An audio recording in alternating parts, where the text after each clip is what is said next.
El olor a diésel rancio y café quemado se aferraba al aire del parador El Oasis, aunque de oasis no tenía nada. Era un rectángulo de bloques de hormigón plantado en la orilla de la carretera federal, justo donde el desierto empezaba a arrugarse para convertirse en la sierra. Me llamo Arturo González, y a mis 62 años, el reflejo que me devolvía el espejo manchado detrás de la barra era el de un hombre que había apostado todo y había perdido más. Mis manos, gruesas y agrietadas por décadas de agarrar volantes, envolvían una taza de café que sabía a derrota. Afuera, mi viejo Kenworth rojo, el valiente, esperaba. Era lo último que me quedaba. Lo último de verdad. Habíamos tenido una buena vida, Clara y yo. Una vida de trabajo duro que nos había dado frutos. Recuerdo la casa en las lomas, los viajes, las cenas en restaurantes caros de Polanco donde una botella de vino costaba más que la primera troca que compré. Recuerdo el perfume Chanel de Clara en las noches de teatro. Pero la vida, como la carretera, tiene curvas inesperadas. Malas inversiones, socios que resultaron ser coyotes con traje, y luego, la enfermedad de Clara. La enfermedad lo devoró todo. La casa, los ahorros, la dignidad. Ahora el único objetivo que mantenía mi motor interno encendido era conseguir el dinero para ese tratamiento experimental en Houston. Los doctores locales se encogían de hombros, pero en Houston había una clínica, un especialista, una aguja de esperanza en un pajar de desesperación, y costaba lo que ya no tenía. Por eso estaba aquí, en este parador olvidado, con el motor de El Valiente enfriándose, preparándome para la única carga que pagaba lo suficiente, un viaje especial a Tijuana, cruzando la sierra por la ruta vieja, una ruta que todos evitaban. El hombre que me había contratado, un tal licenciado Fuentes, era todo sonrisas frías y relojes caros. Es una carga delicada, don Arturo, me dijo en su oficina de vidrios polarizados en Mexicali. Por eso paga el doble, pero tiene que ser por la vieja carretera. Menos preguntas. Entendí el código. No pregunté qué había en los tambos sellados que ahora pesaban en mi remolque. Solo pensaba en los billetes verdes, en el cheque de caja que entregaría en la recepción de esa clínica en Houston. Mi plan era simple: conducir toda la noche, entregar al amanecer, cobrar y volar a Texas antes del mediodía. Un plan sólido, un plan de hombre desesperado. La mente, reflexioné mientras daba el último sorbo al café amargo, es una herramienta poderosa. Napoleon Hill escribió sobre cómo el deseo ardiente, enfocado, puede convertir el pensamiento en riqueza. Mi deseo por la salud de Clara era un incendio forestal. No había montaña, ni tormenta, ni leyenda estúpida que pudiera detenerme. Estaba tan absorto en mi planificación, en visualizar el rostro de Clara recuperando el color, que apenas noté al anciano que se había sentado en el banco de al lado. Era pequeño, arrugado como una hoja seca, y olía a tabaco y a algo más antiguo, como a polvo de camino. Sus ojos, sin embargo, eran increíblemente claros. Me miró, luego miró por la ventana hacia mi camión. Bonito Kenworth, dijo con una voz rasposa. De los de antes, hechos para durar. Asentí, sin muchas ganas de conversación. Así es, se llama El Valiente. El anciano soltó una risita seca. Valiente lo va a necesitar. Va a subir la sierra, ¿verdad? Por la ruta vieja. Mi espalda se tensó. ¿Y eso qué? Tengo prisa. El anciano negó lentamente, sus ojos fijos en la oscuridad de afuera. Nadie tiene prisa en esa carretera, hijo. Solo los que no saben. O los que van a encontrarse con algo. Me reí, aunque el sonido salió hueco. ¿Encontrarme con qué? ¿Con baches? Él me ignoró, su mirada perdida en el pasado. Hace muchos años yo era como usted, joven, fuerte, creyendo que el volante y el motor podían más que el destino. Manejaba un International igual de rojo que su troca. En ese entonces, esa era la única ruta. Y estaba viva. Hizo una pausa, y la camarera, una mujer cansada con el delantal manchado, rellenó su taza sin que él lo pidiera. Viva de historias, viva de ecos, especialmente en la curva del suspiro. El nombre me dio un escalofrío que atribuía al aire acondicionado defectuoso. Leyendas de traileros, Don, dije poniéndome de pie y dejando unos billetes en la barra. Tengo que irme. Mi esposa me espera. El anciano levantó la mano y, para mi sorpresa, sus dedos huesudos se cerraron en mi muñeca con una fuerza sorprendente. La esposa es lo más sagrado, susurró, y su tono había perdido toda burla. Por eso mismo escúcheme. No es leyenda si sigue pasando. Cuando llegue al kilómetro 88, donde la carretera se tuerce como víbora en agonía, va a sentir el frío, va a oler a ozono como a tormenta seca, y si ve unas luces viejas redondas en su espejo, no se asuste, pero tampoco se confíe. Lo miré con impaciencia. ¿Luces? ¿La Federal? No, dijo él soltándome. Las luces de Beto. Beto el noble. Él cuida esa curva. O la reclama, nunca he estado seguro. Él también llevaba prisa, también llevaba un sueño en la caja, y allí se le acabó el camino. Me zafé, molesto. Gracias por el consejo, abuelo. Pero yo no creo en fantasmas. Creo en mi motor y en mis manos. El anciano bajó la mirada a su café. Ese es el problema, hijo. Beto tampoco creía. Hasta que lo traicionaron. Tenga cuidado. A veces la advertencia no es para asustarlo, sino para prepararlo. Salí del parador y el viento seco del desierto me golpeó la cara. Ignoré al anciano. Ignoré la historia. Eran patrañas de viejos solitarios. Mi mente estaba fija en Houston. Encendí el motor de El Valiente.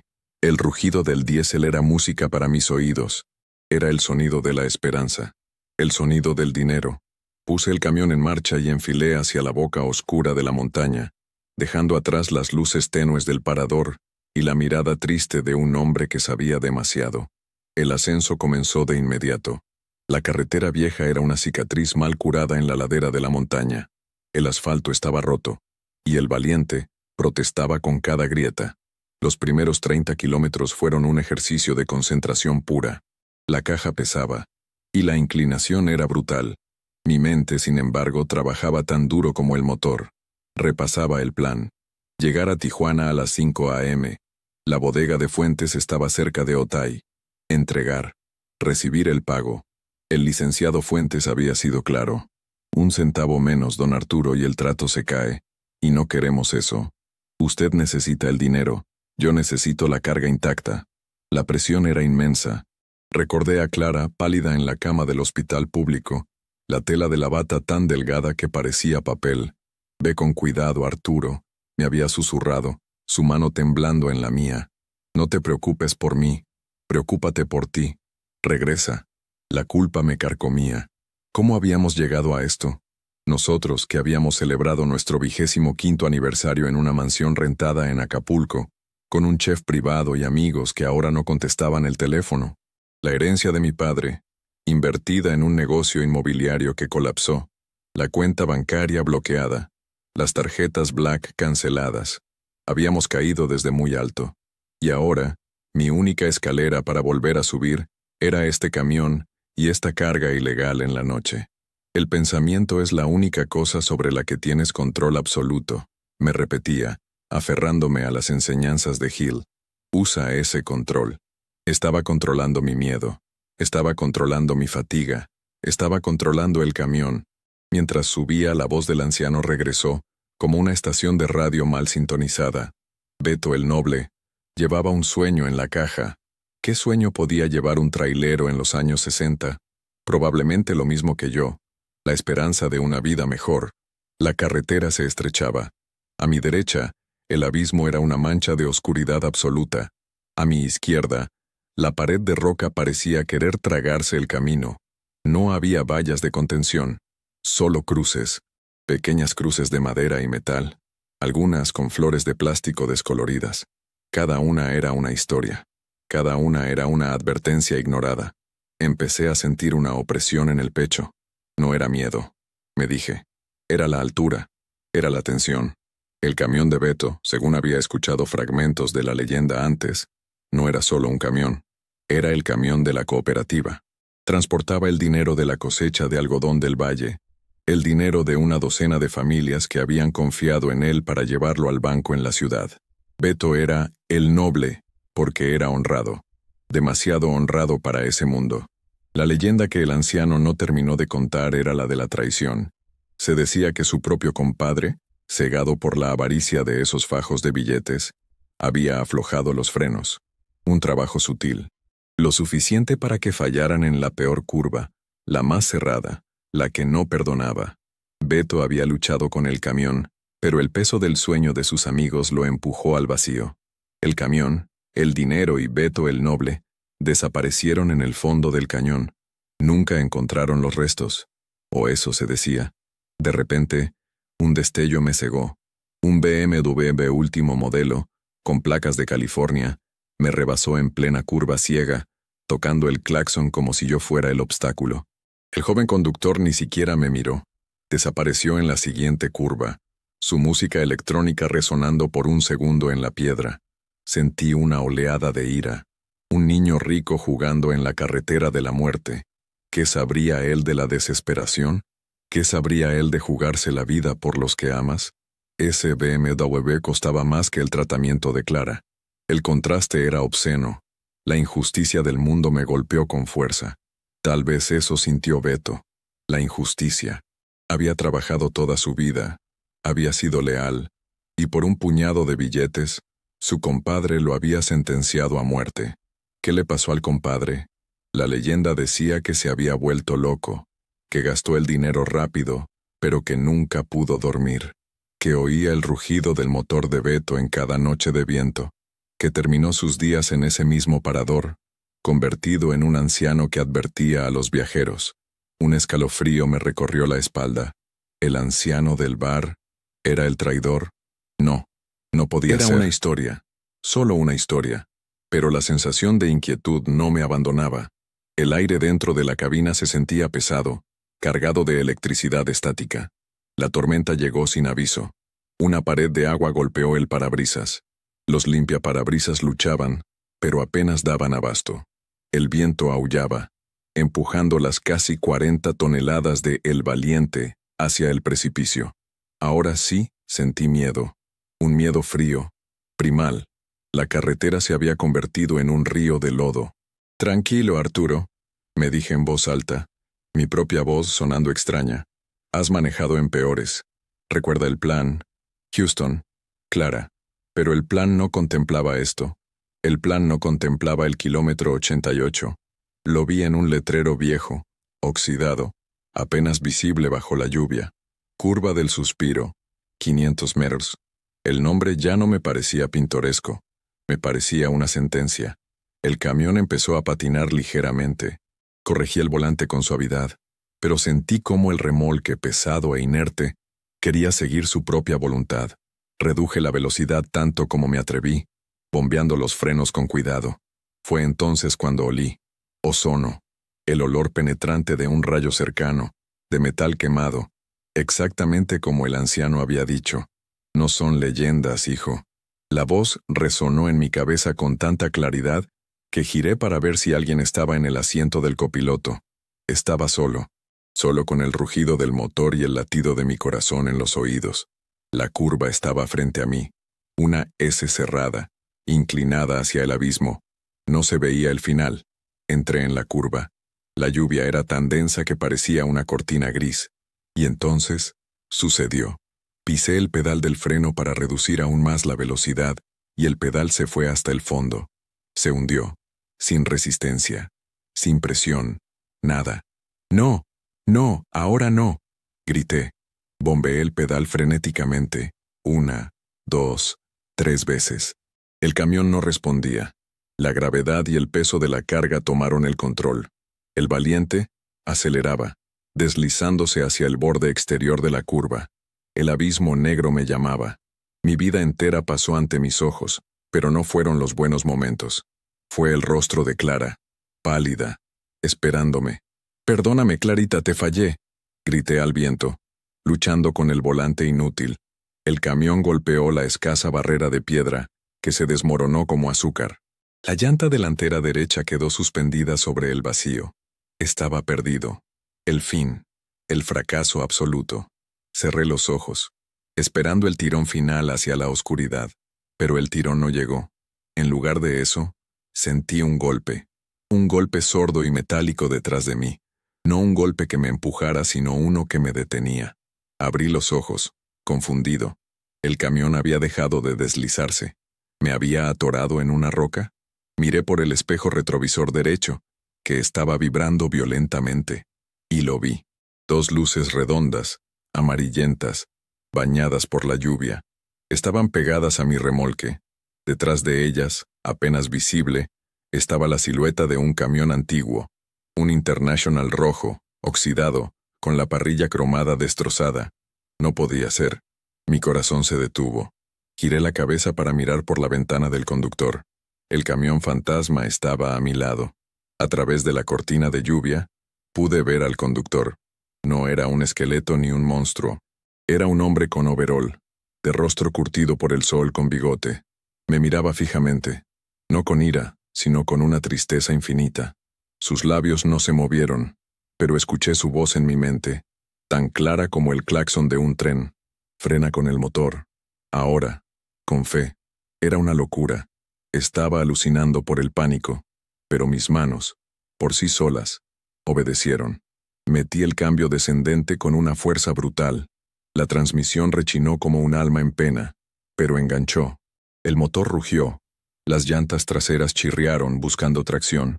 El camión fantasma seguía ahí, pegado a mí, como un compañero de yugo, su propia presencia fantasmal pareciendo añadir fricción a mis llantas, impidiendo que me deslizara.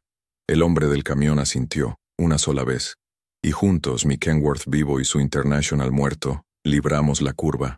Apenas pasé el vértice, sentí que los frenos de aire recuperaban presión. El pedal volvió a sentirse firme. Pisé a fondo, y el valiente se detuvo con una sacudida que me lanzó contra el cinturón de seguridad. Me quedé allí, temblando, hiperventilando, con el sudor frío empapando mi camisa. La lluvia amainó de golpe, como si alguien hubiera cerrado la llave. Miré por el espejo. No había nada. Solo la carretera mojada y la curva oscura detrás de mí. No había luces. No había camión rojo. Bajé del camión, mis piernas como gelatina. Caminé hacia atrás. En el asfalto había marcas de derrape, las mías. Pero junto a ellas había otras marcas.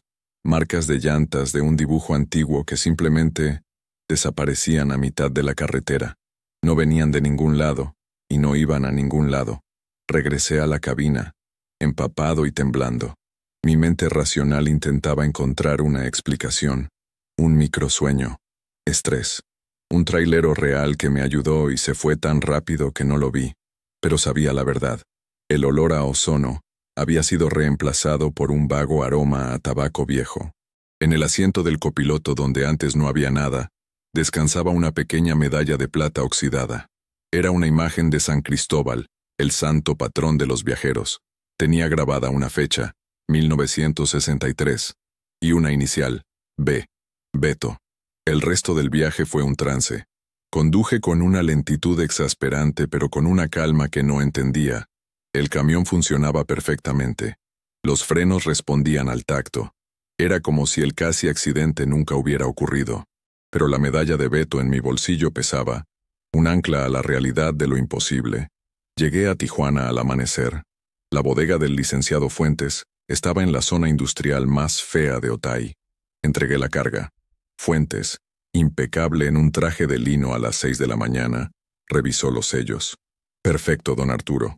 Usted es un profesional. Me entregó un maletín. Lo abrí. Estaba lleno de dólares. Un placer, dije, mi voz sonando lejana. Mientras me iba, vi a Fuentes subirse a su auto. No era un BMW, era un Mercedes-Benz deportivo brillante y arrogante. Y en el asiento trasero, vi una bolsa de golf. En ella, un llavero, un pequeño camión International rojo. Mi sangre se heló. ¿Fuentes? ¿Era el hijo del compadre? ¿O el nieto?